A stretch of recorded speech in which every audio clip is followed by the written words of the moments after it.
Hey, good afternoon. Welcome to Trail Talk. Yes, what you're seeing is real. We did not have our internet up yesterday, but we have it up today, Stacy. That's great. Yes, so we are so glad to be able to bring you Trail Talk today. And I'm very happy to introduce to you a brand new friend of mine. Brand new friend. This is Stacy Weddington. Stacy actually lives here in Duncan. I do. And she works for Autism Oklahoma. And this is autism awareness. No, that's not the right word. It's awareness, it's acceptance, it's understanding. Yeah. There's not a new kind of definitive term for it, but people are moving away from the awareness word. Yeah. So this month, April, is a month that focuses on autism. Correct. And so we just wanted to be a part of that. And I had an opportunity to attend an event that Autism Oklahoma was hosting just a couple of weeks ago, and just met people who put me in touch with Stacy, and we were able to get this together. So I'm very excited for us to talk and for our audience to learn more, not just about autism, but about Autism Oklahoma and all the things that you guys are doing, because it blew my mind. Once I dove in, I was just like, holy cow, this is so cool. And I just think it's awesome that you are right here in Duncan, and that we get to just, have this chance to visit about all this. So Stacy, are you from this area? Are you? No, actually, my family and I are from Oklahoma City. Okay. We have not even lived in Duncan 5 years. Oh. And we are just in love with this community. We have all found our place. We have a 25-year-old son who's autistic. We joke, we call him the mayor of Timber Creek. He knows more people in town than I will ever have a chance to meet. So he is firmly ensconced in Duncan. All right. As we all are. That is fantastic. And I believe Dee is who I first met with Autism Oklahoma. She said that your husband works at Thinkability. He does. Thinkability is a good friend of ours. We hosted the Frontier Days, which is kind of the third grade land run frontier kind of thing. All the third graders in town came here, and we have some big whiskey barrel pots out over that on that side of the museum. And Thinkability helps the kids plant things, and they talk to them about all of that. Yeah, Sheila is just so fantastic. But great. Yeah, Sheila and Robin both have been on before, and some of the guys that work there. And so I love all things Thinkability. I agree. I do too. My son is one of their newest employees. Oh, very nice. He liked the new store. He works at the cafe, the new restaurant. So if you've not been to the restaurant, go to the restaurant. I have delicious. Not, but I have been drooling over it's the fabulous. pictures. We'll meet for lunch. Oh yes, I would love to. Okay. That sounds perfect. And then we'll have a review about all the food, although everything I've seen says it is amazing. Mm-hmm. It's great. Yeah, I love the kind of the boutique-ness of what Thinkability has done. They've just really honed in on what they want their little market niche to be, and they're just going with it. And I love that, the vision, the whole thing. I do too. When we moved here, it was still a lot of like consignment furnishings that where they were and to watch that transition over such a short time into such a vibrant, cool retail market. I just the past 5 years have been big change. I mean, even the t-shirt, with their power print, the machine where you can just get the one-off shirts. You don't have to buy a bunch because they're making the screen print for you. And then all of the cool things they have in the little storefront area right there. I'm telling you, it is the food hub, the community garden. I mean, the whole thing. It's incredible. It's a gift to this community. It is exactly a gift to the community. But enough about our we love them. We are team Thinkability and team Autism. Yes, hand in hand. There you go. I love this girl. She is full of pep energy, passion that I love. So you brought a few brochures here. First of all, how did you become involved with Autism Oklahoma? Were you involved first as like a mom of a child with autism, or have you worked for them for a long time? I was working for the Oklahoma City National Memorial. I've been doing all of their fundraising for Okay. 14 years. And our son was beginning to have some challenges and some things that stuck out. He had enough issues at birth. He was a preemie. He was 3 months early. Okay. He had his mouth and throat reconstructed when he was 5. He had no intelligible speech before that. So we kind of looked at everything as, oh, that's because he couldn't talk, or that's because of this. Right. And school officials, teachers, me with a background in special ed, none of us swept everything into one little pile To be able to give us an answer and go like, okay, here we go.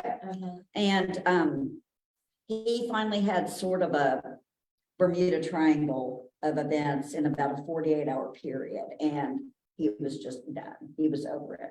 And all of the struggles he'd been having, and all the times we'd say, oh my gosh, Alex, dude, your friends aren't doing this. What is going on?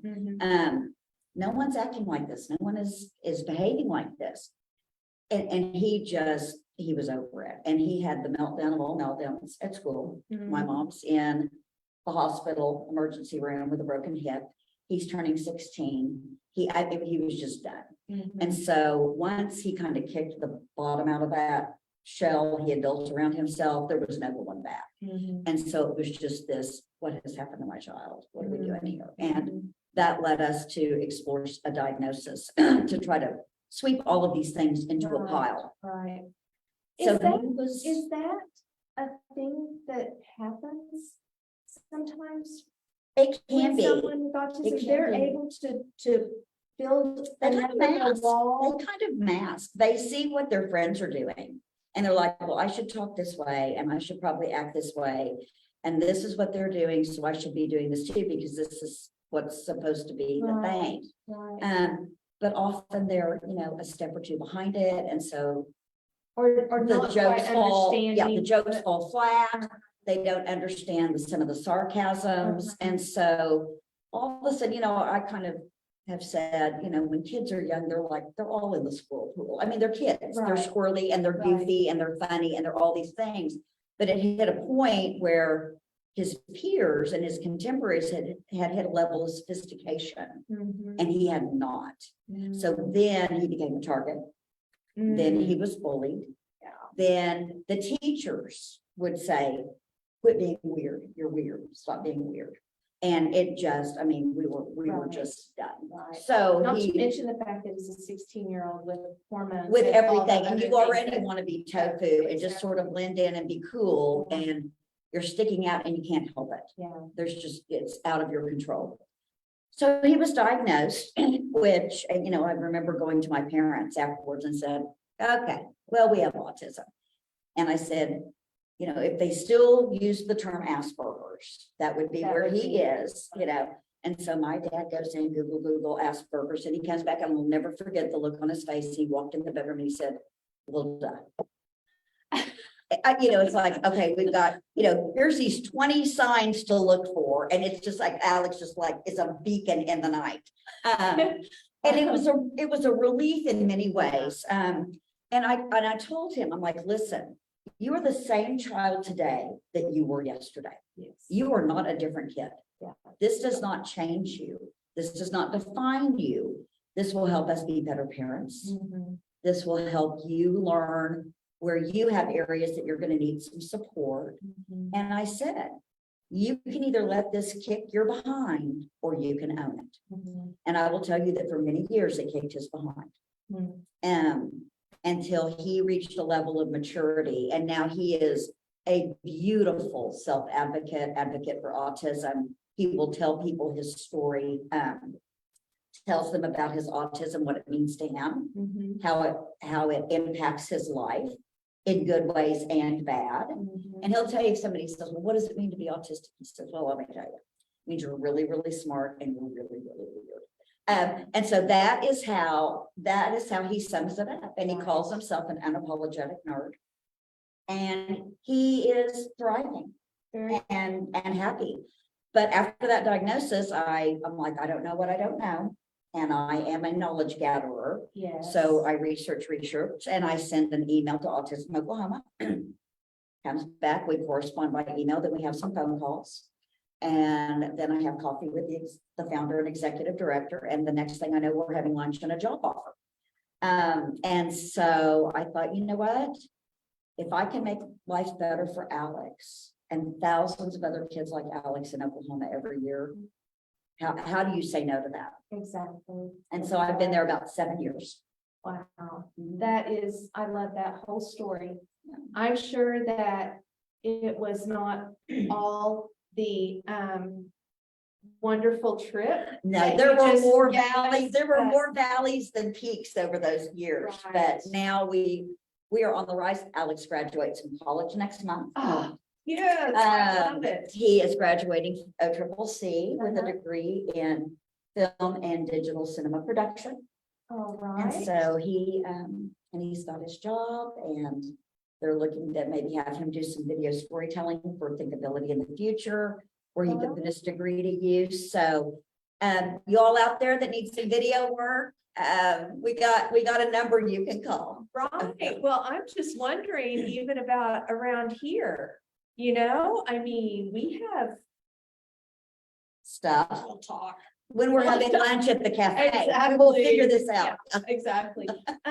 So has he had a very an opportunity to have kind of a typical college experience? OCCC, do they have campus living on? They do campus? not. Okay. So we burn up a lot of highway. Okay, so he lives with us. has lived here that whole time and drives Mhm. and does he drive? He does not. Okay. He has a license and he's Uh-huh. had it since he was 16, and he's probably driven 40 miles total. And he's very upfront about it. He said, I'm scared to drive. Mhm. I know your life would be easier if I did, but I'm sorry, I don't.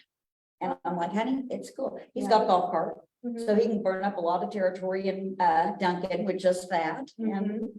And the beauty of Duncan is the size is so perfect for him.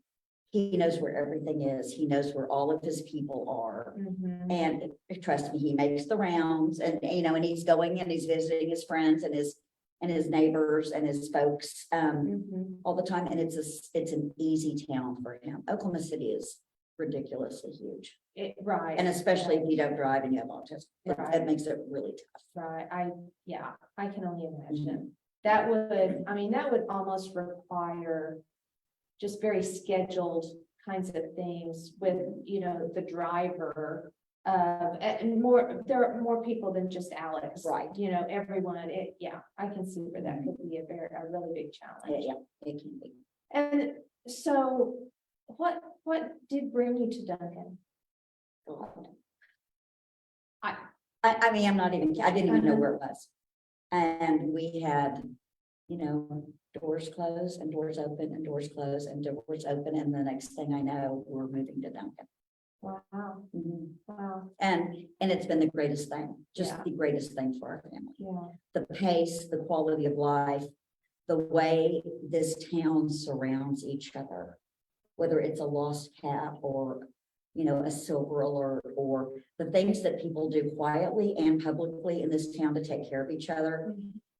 It's something we didn't see in Oklahoma City. And it may be just because 600 miles, is a lot of ground to cover, and you can't be in the middle of everything like you are here.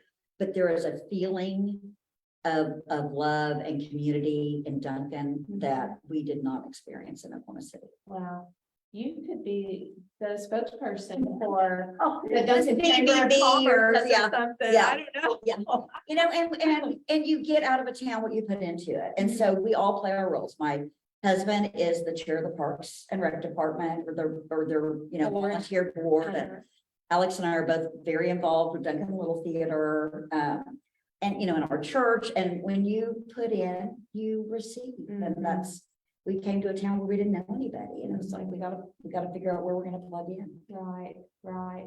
I love that. I love that so much. We are not native Duncanites, my husband and I. I mean, we've been here he's been working at Halliburton for over 40 years. And we've been married for over 30. And so, I mean, we've been here, we raised our family here and everything.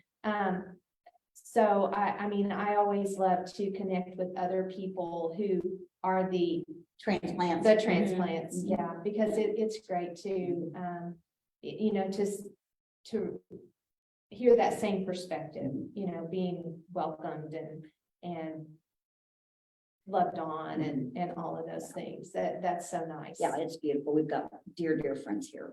That's great. And so I guess working for Autism Oklahoma, so what is your role with them? Well, my title is Community Impact Director. That sounds very fancy. Well, it does, doesn't it? And what that entails is everything from fundraising and supporting our special events and events that people put on to benefit us. There are 19 of those this month. Oklahoma is very good to us. Wow. I mean, wow, we're having everything from, you know, car shows and carnivals to Mrs. Oklahoma's tea last weekend to events with chicken and pig. I mean, just baseball games. It's just so many things that it's just beautiful. and so what would happen at one of these events? Kind of give us an idea. I mean, the tea. Okay. So kind of tell us what did that look like? Okay. Well, Mrs. Oklahoma has a son on the spectrum, and her dream had been to put this event on for us in April. And then in November, her husband got transferred and they moved to Utah. So she was busy with 3 kids and packing and unpacking a new house and you know, being clear across the country, and reached out and said, I know it's really late, but I really want to do this. And I think I've got some friends that can help me pull it together. And we'd love to do this. They had space in this precious little tea room in Jinx, actually. Every table was set with a different place setting of china. And it was just like girl power to the 10th degree. Right. And there were women there with, I mean, infants, like month-old infants. And we had women that came and brought their teenage daughters. It was a mommy and me tea. And so when we were setting this up, and she said, do you mind saying it? Because I said, I will absolutely come and attend. And she said, well, will you say a few words? And I said, oh, you'll have to stop me, you know, because I can talk. Yeah. Can this last till Tuesday? And I said, absolutely. And she said, well, do you know anybody with autism that you think would speak? And I said, well, I know it's a mommy and me tea. I said, is your preference for it to be a girl? And she said, no, I have no preference. I said, well, what if it was my son? And she said, I love it. So we carpooled up there together, and, you know, he's my ride or die anyway. Right. And we got up there, and he gave a speech that blows me away. I mean, every time he speaks, because he won't ever let me hear in advance. He always says, I want you to be surprised, Mom. I want you to be surprised. And I was like, okay, never know how that surprise is going to go. But it was, you know, it was beautiful, and it was honest, and it was self-aware. And he took questions from the audience. And she had some raffle items. People had tickets under their chair, and they could buy raffle tickets and win chances for some really beautiful things she got donated. The food was lovely, and it was everything from, you know, egg salad and cucumber sandwiches to crumpets and clotted cream. And just, I mean, it was just lovely in absolutely every respect. And then she has an online auction component to it. And so people paid for the ticket and the raffle and then the auction items. And then some just made outright donations. And then those proceeds come back to us. And I will tell you why that is vital. That like these 19 events we have this month, and all the things we do throughout the year, is that 98% of our programs are free. We do not want a family or an individual to not be able to come and be a part of something that's going to change their life because it's $20 or $50 or $100. We have 4 staff and we do 90 programs a year. So volunteers, that same number where you're going to call Alex for the video work. Yeah, we need volunteers. Wow. So really what we do is, we all work at our kitchen tables. I will tell you that also. We do not spend money on office space. We never have. We were remote before it was cool. We have a small studio space for art programs and like our filmmaking program. But other than that, we are all hunkered down in our house or coffee shop or wherever is convenient, wherever we are. So let's talk about some of your programming, because I feel like there must be a big volunteer component with that. Like, for instance, the duets that I was able to attend. Kind of tell the audience what duets is, because this opened my mind to something that I had never seen. I never even imagined. Yeah, it's pretty incredible. For 20 years, we're a 21, going on our 21st year. 21. We also have new vocabulary. Right. Take note. Of service to the community. So we were founded by a mom back in the Advent, free everything at your fingertips on Google, who met up with another mom and they're like, what are we going to do about our girls? I mean, how do we help them? And started with a sign in the library. And, if you have a kid with autism, let's come get together and talk. And in a couple of months, they had 350 people coming. That was the advent of Autism Oklahoma. But so almost for the entire time we've been in operation, excuse me, we've had art programs. And our newest version, or our newest kind of offshoot of that, is a program called Duets. And Duets pairs an autistic artist with a neurotypical artist. And they are paired up based on common interests. People with autism typically have 1 or 2 very strong interests and passions. And so what we're doing is trying to put some purpose into that. So you've got somebody who loves, farm animals. Well, we happen to have an artist who lives on a farm. And so they met on that farm and played over horses and chickens and goats and the outdoors and the barns, and came up with their piece together. Alex was an artist, a duets artist last year, and Alex is Spider-Man's best friend. I mean, we are just team Spider-Man at our house. We all love him.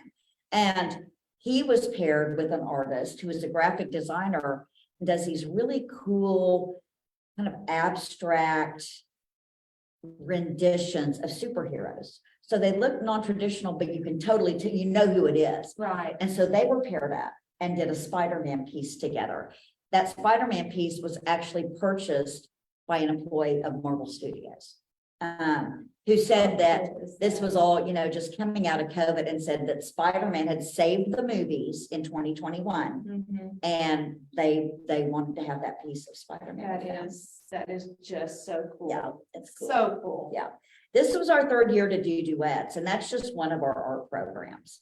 And like, how many duets, how many pairs of artists were there? This year there were 19. Okay. 19. And I can tell you that this was in the Paseo district on the first Friday night.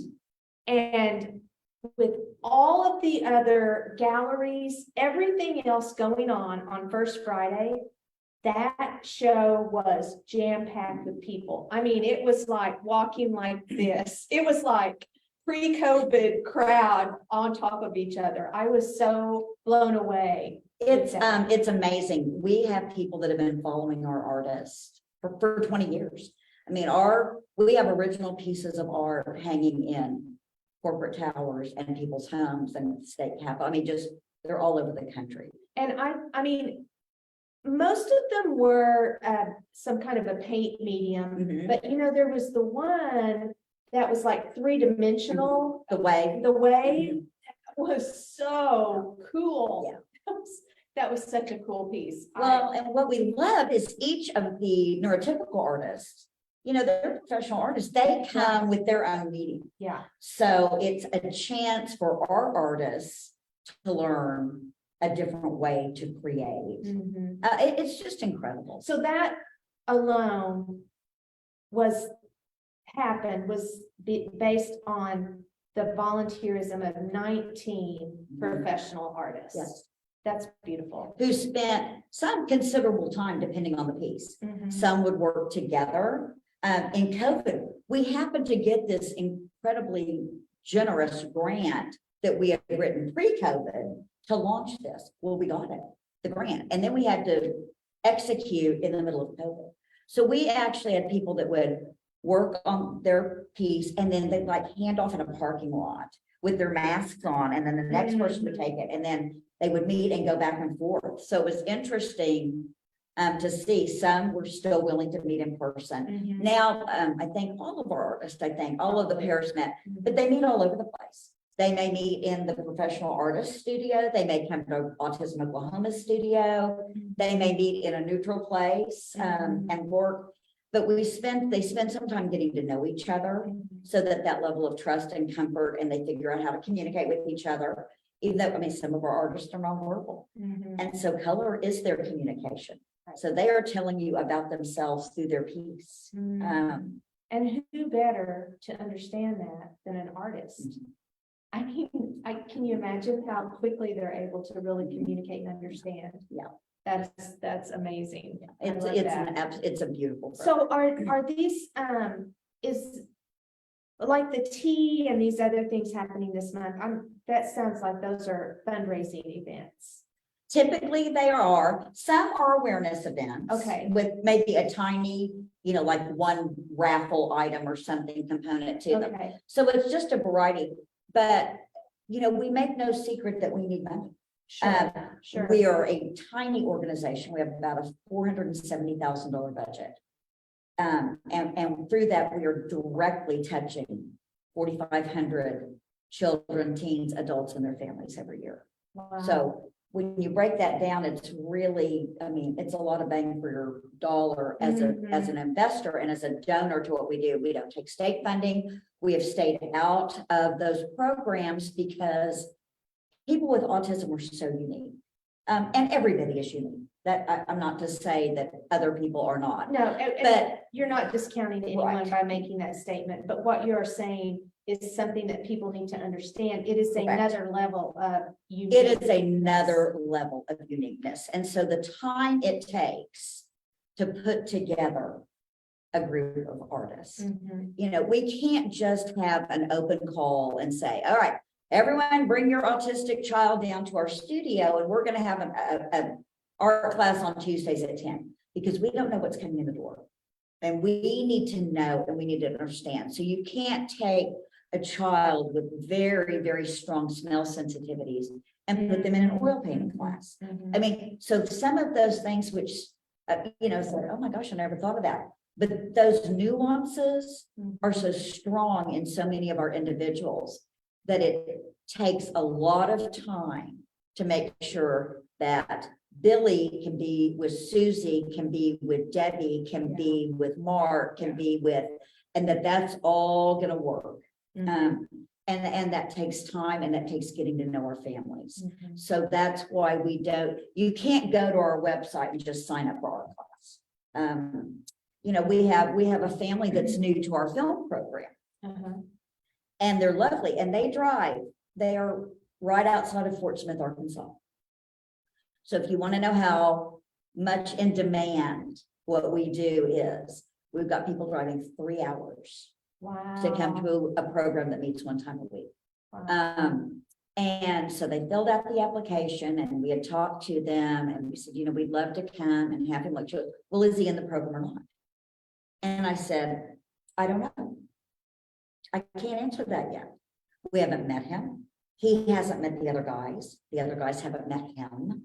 I said, it's like Rush. I said, it's a two-way. You are checking us out and I want you to check us out. I want him to check us out. At the same time, we're seeing how he's going to do. We don't want to just say, yeah, you're in, and then set somebody up for failure in a place where they're not going to be comfortable. They don't, the lights are too bright, the kids, they can't click, you know. The noises. And or so whatever. it is beautiful time spent, but it is time consuming. But when we're through with those conversations, we know a family. Right. We know you're not just an attendee that comes for 2 hours and leaves. We know you. We're vested in your family. Yeah. And I mean, that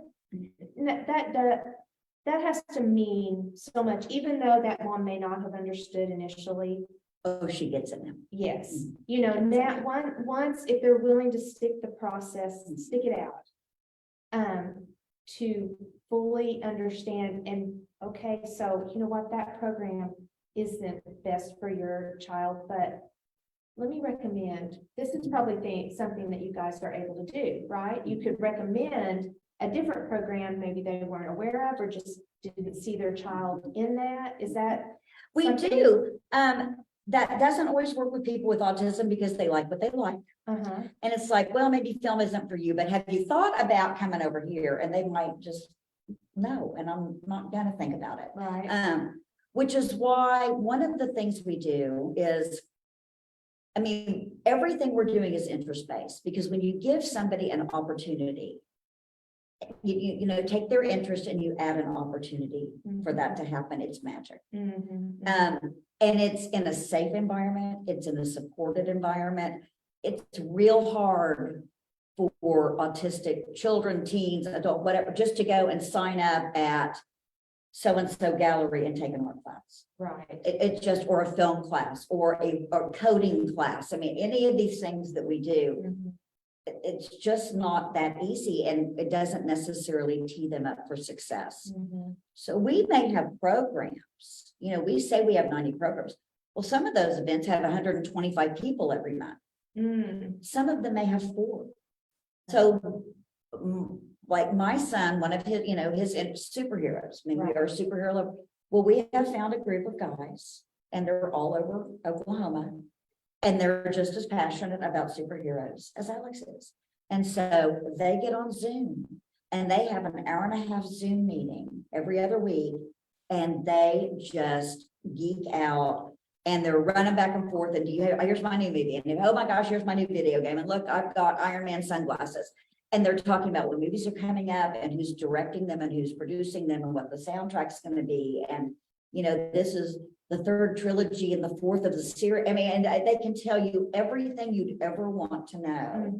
And because they all love the same thing, like every other Thursday is like the happiest night in my house because just the laughter and these guys that they didn't have anybody that cared. And they might go up to somebody and say, but don't you understand? And Spider-Man did this and Batman. And they're like, but they've got people that do care. They know. And so we do that, whether it's, you know, it's jewelry making or it's, I mean, whatever, hiking. I mean, these specific things that are what these people love. We put a purpose. We make it their thing, and it's an okay thing. And you can do something productive with it, and you can go forward with it. And perhaps this is how you can make a career out of this. And so we're just trying to launch. We don't do employment like placement or anything, but we're giving kids confidence and they're putting some skills. You know, some of our kiddos aren't good in public. Like Alex is, he is like a people kid. He just, I mean, he loves people. So him being out in public and working in a restaurant or out in the community is great. For others, it is crippling. And so we're teaching coding classes. You can code in your house. There's so many things that you can do remotely now because the world has shifted so much in the last few years that we've all learned it's okay. You know, you can be email files and do stuff at home. So we're trying, you know, we extract what these guys are looking for. So we have a very robust filmmaking program. And what we have found is So many of our young adults have been part of that filmmaking program and got the confidence to go on to film school. And that's what, just like Alex said. Like Alex. And I was he's gonna got say. 3 friends that have done the same thing. They cut their teeth at Invisible Layers, Uh-huh. where it was safe. And they got, where they didn't walk into a classroom knowing nothing. And I said, everyone walks into the classroom knowing nothing. That's why you're being taught. No one assumes you know these things going in. But they had at least enough background and familiarity that they're like, well, I can do this. I can do this. And is it that like the self-awareness, you talked about Alex having that self-awareness. I would think that walking into a room with no knowledge and being self-aware that not only do I not have knowledge, I'm different from everyone else. But walking into that same room with a little knowledge, yeah, I'm different, but I'm gonna know a little bit.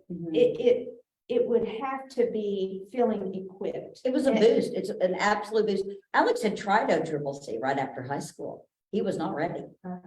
And so this was in his, I don't want to be autistic phase. And it just was not a love connection.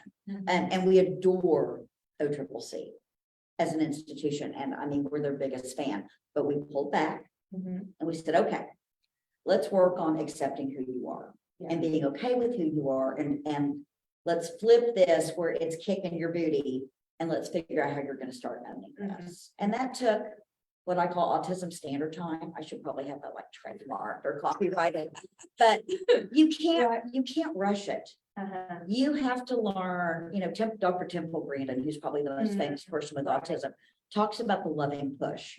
And you've got to push, but if you push just this much too hard, you're going to hit a brick wall. And so it's a dance.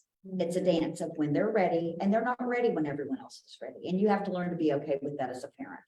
And that's one of the things, as we got to, acceptance, it's not even enough to accept that you're autistic or that your child is, but it's when you jump in and embrace it, that your life becomes so much richer. The things that, Alex may do that make him stand out. I'm just like, oh, don't do it. Oh, please stop. Don't, what, and I was crushing his spirit. I didn't really even think about that. I thought of it more through my lens of, this is so embarrassing that I cannot even speak of it. But it was him. And so now when he puts on his clothes and Mardi Gras beads and says, I'm dressed up, I'm like, you demand. I'm like, he feels so good. I saw a thing, I follow so many autism groups on Facebook, and there was a mom whose child, I think he was in maybe 5th grade. It was school picture day. And she said, we battled, and we're like, you have to wear something nice. You have to do this. You have to do this. You have to do this. And finally, she kind of hit that same point. Okay, really, does it matter? I mean, what is this? It's not going to be on the cover of, Newsweek. Right. And let him wear what he wanted to wear. And when she got those school pictures back, she lined up, kindergarten, 1st grade, 2nd grade. I mean, he's like, and then that day that she let him be himself, I mean, he is smiling. He is comfortable in his skin. So one of the things we've learned is, what hills do you die on? Right. And at what point are you hurting more than helping? I'm thinking of helping because I don't want you to go out there and, have somebody make fun of your Mardi Gras piece. Right. But he's so confident in his Mardi, he didn't care. And let me tell you, you don't ask my son for fashion advice, because we were in the car one day and he had on his beads and his whole, his thing. And I was color coordinated from head to toe. I mean, I was like feeling pretty good about myself. And we're driving and Alex says, what do you think of my outfit? I'm like, oh, honey, I think you look great. What do you think of mine? Well, that's not even an outfit. You're just wearing clothes. So yeah, it's just how they view the world is so beautiful and unfiltered. And really, I learn more from Alex and the 4,500 other people we're working with all the time that I will ever be able to pour into him. So does Autism Oklahoma, do you guys have a program or a way to help parents get to where you are, to the, not just the acceptance, but the embracing of the diagnosis of, you know, their child, and just say, you know what, that's him, that's her, that's just my kid. Yeah. I mean, so what does that look like for families? Someone who might be watching or knows someone, you know, what kind of helps do you offer? We had very, very active and vibrant connection circles, which were formerly known as support groups. And I hate the word support group. Yeah. And that's why I said, I'm like holding chairs, stale coffee, people crying. I'm like, Yeah. no. Because that's what was happening in them. I mean, these parents were kicking tail and, you know, solving problems. And you've got that, I need some of that. And let me give you some of this. I mean, it was just beautiful networking. Most of our programs were developed out of these connection circle meetings. You know, that's where we've got 5 moms saying, listen, my kids graduated from high school. They have 0 in their life now. Every support, for everything, the rug was pulled out from under them. Yeah. And they all want to be Steven Spielberg. And so we're like, well, we've got 1, 2, 3, 4, 5, 6, 7. Okay, you've got 2 over here, we got 2 there, 3 there. Well, let's start a film program. And so we did, and it's still going. And it has won top awards at film festivals all across Oklahoma and in Los Angeles. Wow. So, you know, just by opening those doors to reveal the talents in that supportive environment. But you know me, I squirrel. Okay, I'm back. So we have 3 audiences. So we have the family, and it really starts with the family, because the interaction with that child and the family feeling good about being a family, and the family having hope for their child's future, and getting to the family to a point where they feel comfortable going out to dinner with their child. So we have lots of entry points for families. I mean, we will put on, you know, we'll rent out, you know, water parks. And that's a place where you just can. And your kid can hop around, they can flap, they can squawk, they can wear their headphones, they can do triple dives off the high, they can do whatever it is that they love. And everybody around you is doing the same thing. And so, we, you know, really try to bring families together that way. I talk to moms and dads on the phone every single day. Every single day. What do I do? And I can tell them stories. I can tell them, these are my personal experiences. This is how we did it.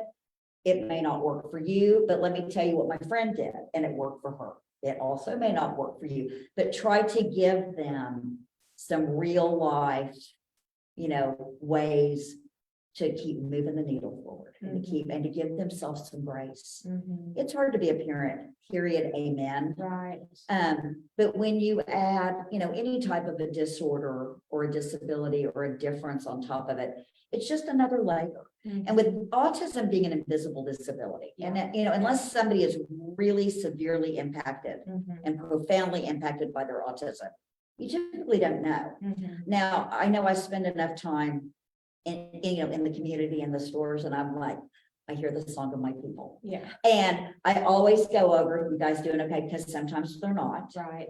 And and it doesn't help to have the circle of people standing around them with the, give me 5 minutes with that kid, we'd get this fixed. You know, that doesn't help. So I go in and try to do a little education and tell them to move along. It's autism, they're a little overwhelmed. You're not helping. What can I do for you, mama? Hang in there, you're doing okay. Here's my card, you know, blah, blah, blah. So it's constant. So it's events like that, like the Peace Walk. We have a Peace Walk in Oklahoma City, and we have a Peace Walk in Tulsa every year. It is the largest autism event in the state, and the largest, you know, single gathering of a unified autism voice. And we'll have thousands of people in Oklahoma City, and we'll have thousands of people in Tulsa. And they walk together and they get resources and education tips and cool swag for their kids and things for them. And they'll form teams of 2 people to teams of 150 people. And they're all walking together for someone they love with autism. And it is just an incredible day, just an absolutely incredible day. And it's one of our primary sources of funding. It's free to be in the event, but we encourage people to form a team and for that team to raise money, and we incentivize them. We've got cool swag and things along the way. And if you're the top fundraiser, your child gets to be the grand marshal of the walk. So we bling out a golf cart, they get a crown, and they lead everybody. And then they're the ambassador for the next year's event. So they are they are the children, the child participant phase of the event going into the next year. And it's just, I mean, it's music and it's silly and it's fun, and we get Rumble and we have other mascots and we have bands. We've had the Penguin Project, which is a theater group within a theater group for Yes, kids I'm with familiar. disabilities. They come and they perform. We have like the Bougie Bread Band or something. Come and gets a high school band. I mean, it's just incredible. This year's our theme is Willy Wonka. But the true theme of it is we are the dreamers of dreams. And we want to be dream catchers for our families. What is your dream for your child? Let us help you get there. Whether you're sitting in the McDonald's parking lot and you just left the doctor's office with this diagnosis and you are as bewildered as I was when my son was 16 and we got the news. All the way through the lifespan, we want to walk beside you. We want to walk behind you. We want to walk with you. We want to be there. So, so that's the family component, and then you have the, what do you call the participants, the people with autism who are in the They may be program? participants, they may be coders, they may be artists, they may Okay, be just whatever filmmakers, just program they're depending in. on what they're doing. Okay. We have a life-saving program called Peace of Mind, where we grant life-saving equipment to families who have a child that bolts. I mean, you were here when little Damien Yes. lost his life. Yes. That is very, very common. Drowning is the leading cause of death for young children with autism. Suicide is the leading cause of death for teens and young adults with suicide. So Peace of Mind grants GPS tracking systems. So we will grant to families a bracelet, and it's one that they can geofence. They can say, my child can get 10 feet from me before this thing goes off, or 20 feet or whatever. We've done special locks, we've done pool alarms, we've built fences. And that is a program we can grant as much as we can afford to get from funds that are donated to us. Right. So we do that. We do have some partners that try, that help us with some things.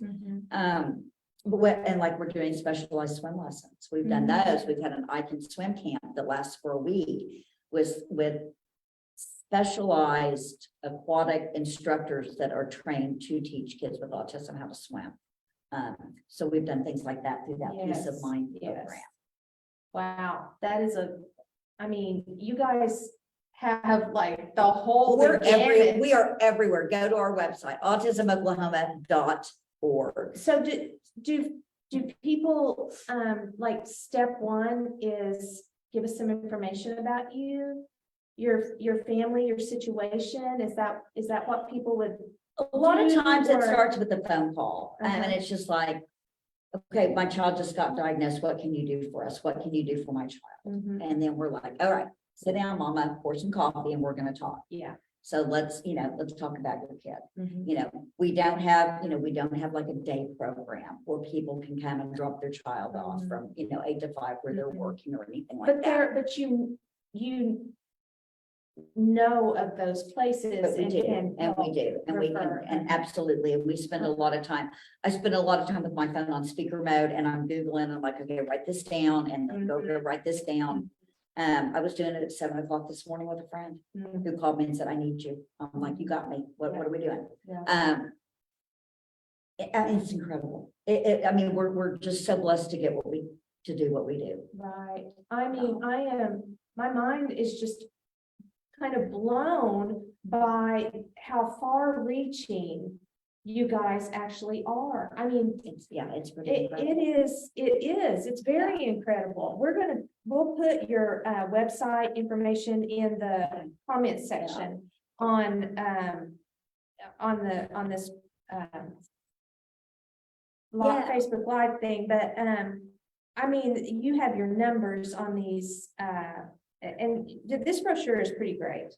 It's new. We just did it. Really, we love it. It's colorful, and you've got it laid out right here on the back. You've got the donate QR code. I love it when people see.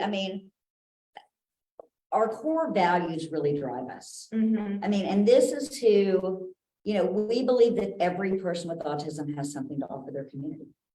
Right. And they do. And then we talk about the creative interest-based connections. Really connect the spectrum. We talk about that over and over again. And it's connecting them to each other and helping them find, it's hard to make friends. It's hard to make for anyone to make friends. And when you have some social awkwardness and, some shyness and some things that make it even more challenging, we create these mix and mingle events that are very low stress, come as you are events.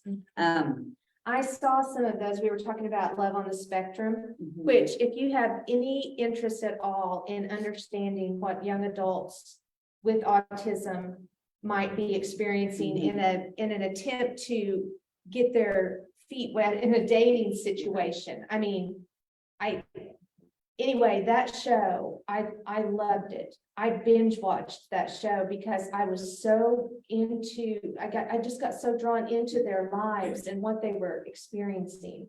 But they had a lot of those mix and mingle things on there. And I just thought, oh, that's so great. I just loved that idea so much. Well, what is so beautiful is it's so organic. It's so grassroots. We talked about, we want to do this. We have a lot of young adults that are just floundering. They're out of school, they're not working. 80% of people with autism, even with a college degree and the skills to do a job, are unemployed or underemployed. And it's like, how do we help them thrive? How do we help them launch in some new ways? And I approached a friend that worked at Chicken and Pickle in Oklahoma City, and I said, we'd really like to do this and we need some space. Well, for 2 years now, they have donated an entire patio, an inside dining room, and like a bar area. We'll have 135 people come from the Texas border, from Enid. They are driving to give their kids this opportunity. And one of the things we do, and we had done this at my church at Impact 580 when we were coming out of COVID, we did it with bracelets. But we do it with name tag. Red is like, okay, I am just here to watch and don't talk to me, don't touch me. And yellow is, proceed with caution. And green is, I'm all in, baby. And what we love is we have watched, somebody come in and they're red. And the next month they're red. And the next month they're red. And the next month they come in and they're like, I think I'm yellow now. And we're watching them as they're like, they come in, they're like, hey, they've got their friends. And it is just unabashed joy. And they're over there and they're gossiping and they're, texting each other numbers. And this guy, this group over here, they're eating and talking about their stuff. And we started at the very beginning with just a whole giant box of stickers of everything you can imagine. And it was like, reach in and take a sticker that you think says something about you. And then we'd have them try to find, well, who else has a, grilled cheese sandwich sticker or whatever it might be. And so people started some soft connections that way. And organically it has exploded. So now we're replicating it in Tulsa at Contender Esports. So we're doing a group there, and in Norman at the Standard. So what everything we do takes is some volunteers to step up and say, I want to help. We can give you the tools, we can give you the training, we can give you the support, we can help find you the money. But the four of us cannot do it by ourselves. Yes. We had our support group and our connection circle. We were doing great things in Edmond. I mean, I don't know where I am anymore. Duncan, right. We have a group in Edmond. Yeah. And then COVID kind of just everything, just pooped out. And I think we're at a place where people are ready to come back. But we need some help. We need somebody who can help with me do that, because it's hard for me, even though I'm the one here in this community, to do it by myself. So is there a diagnosis required for participation in? We don't ask for paperwork. I mean, we can usually spend a few minutes with someone and know. So no, I just wondered if there was, I mean, I know, I'm thinking someone I know in particular who I don't believe has ever had any kind of a diagnosis for that, but she does have another disability. And but I don't know, it just seems like something that would be a place where she would fit in.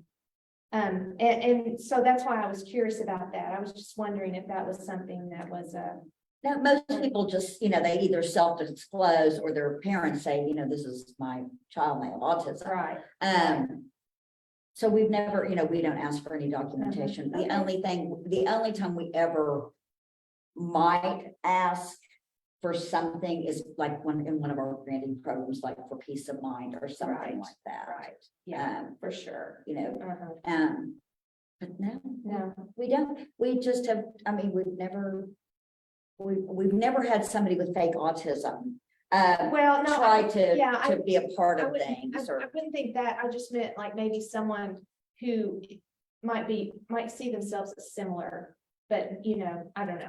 No, but we would, that's always somebody we're happy to talk to. We talk, it's interesting what we're seeing a lot of right now as kind of this generation is getting their child diagnosed. And, the prevalence of autism just increased. The CDC does a biannual research data collection across the country. And so we had gone from 1 in 44 people with autism to 1 in 36. So 1 in 36 8-year-olds are autistic. 1 in 38. So that is more, that is more children that are diagnosed with cancer, AIDS, and diabetes combined. So like the majority of the students who visit us here at the Heritage Center are 3rd graders. So they'd be 8-year-olds. That would be absolutely. So that chances all of a are, sudden, my mind is going, like if we have 100 kids here, then there has to be 3 or 4, at least 3 of them, probably.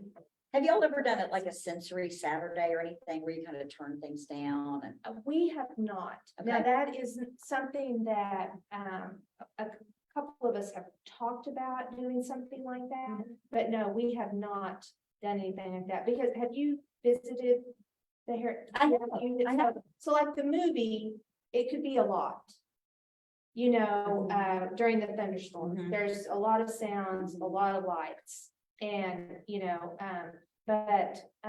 yes, there has been some talk about that. I can help you if you ever want to do that. Tell you how to do that. I think that would be a super fun kind of event. There's a lot of precious families in and around Duncan with remarkable kiddos. Right.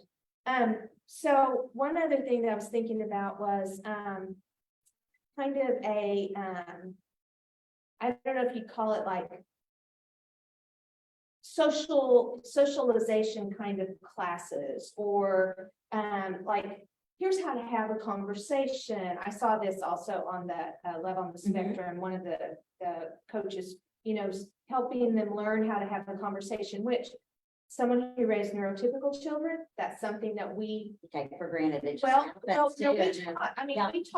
to our kids, and we talked about tossing the tennis ball back and forth and how to have a conversation with someone. And so I just wonder, is that something that Autism Oklahoma has kind of a group that helps people with that? Because I can see the benefit, especially in a job situation, or even attending college classes, talking to a professor, things like that, where those skills would be really beneficial.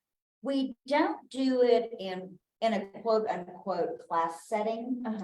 We do it more organically when our groups are gathered. Okay. So it is a constant theme of the give and the take, and when we're in our film programs, like, okay, hang on, because somebody else was talking and that means you're interrupting. So hang on just 1 second and we'll get to you. So it's always part of things. And we have a team to team group. So we've got those, like 13 to 18-year-olds, and they're eating pizza and they're playing games and stuff. And so it's just part of natural, where our volunteers, and or staff, whoever happens to be there, is coaching them all along the way. but they don't feel like they're coming to class. Mhm. They're coming to Mhm. hang out with their people. Mhm. And that is what they pull out of it, but they're pulling out more. Right, and that's, I mean, what, like I say, again, just a practice, a place to practice, a Right. safe place Safe place to practice those things. Wow. I am in love with this organization. Thank you. I am not kidding. I just see, So am I. I just see so much, just, it's wonderful. And so viewers, if any of you, if you have a friend, a family member, anybody who you think would benefit from this group, which I cannot see anything that would stop that from being a thing. I mean, you literally, you guys hold the ropes for families. You are holding the ropes. And I am so grateful. I am thankful that I got to meet you and that we are able to really talk about this just absolutely beautiful thing that's happening right here in Oklahoma. Oh, thank you so much. And I'm so grateful to be here, so much, Oklahoma City's kind of a natural, Tulsa's a natural. I mean, they're just big and giant, but there's more and more that we can do in Southwest Oklahoma. And I'm going to give your folks my number. It is 405-830-5948.